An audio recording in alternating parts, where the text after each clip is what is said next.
Europe 1, 6h25 en ce 11 janvier 2016. Aujourd'hui dans l'histoire, notre voyage quotidien dans le temps avec vous, Franck Ferrand. Bonjour. Bonjour Thomas. Alors dites-nous Franck, à quel 11 janvier nous allons, ou plutôt nous naviguons? Le 11 janvier 1962, on devait se sentir tout petit sur le quai du Havre ce jour-là, puisqu'au-dessus des badauds s'élevait comme une haute muraille la coque du paquebot France.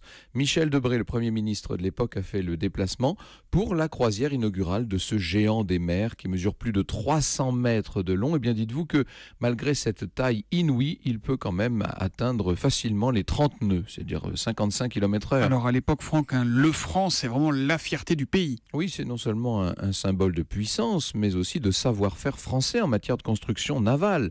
C'est la gloire des chantiers de l'Atlantique à Saint-Nazaire.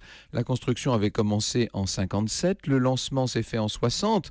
À cette occasion, d'ailleurs, le général de Gaulle a déclaré avec la verve qu'on lui connaît que ce navire aille donc accomplir sa destinée, porter des hommes vers des hommes, et puis la célèbre apostrophe « Vive le France, vive la France ». Bon, c'est aussi presque surtout un bateau de luxe, hein, Franck. Oui, le comment France. les cabines sont même climatisées, ce qui à l'époque n'est pas du tout courant.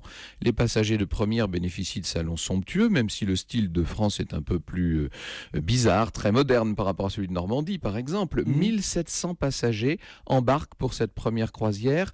Disons qu'ils vont faire un petit tour, dans un premier temps. On va aux Canaries pour rôder les machines. Ouais, c'est pas bien Et loin. puis, le 3 février, le navire entamera sa première traversée transatlantique. Seulement, dès 74, vous le savez, le bateau qui n'est pas rentable va être vendu à un armateur norvégien. Il faudra désormais l'appeler le Norway, puis il changera encore de nom dans les années 2000, ce sera le Blue Lady. En tout cas, ce n'est certainement plus le France, comme l'a si bien souligné la chanson de Michel Sardou. Mais enfin, ça, c'est une autre histoire. Ne m'appelez plus jamais France. La France, elle m'a laissé tomber. Ne m'appelez plus jamais France. C'est ma dernière volonté.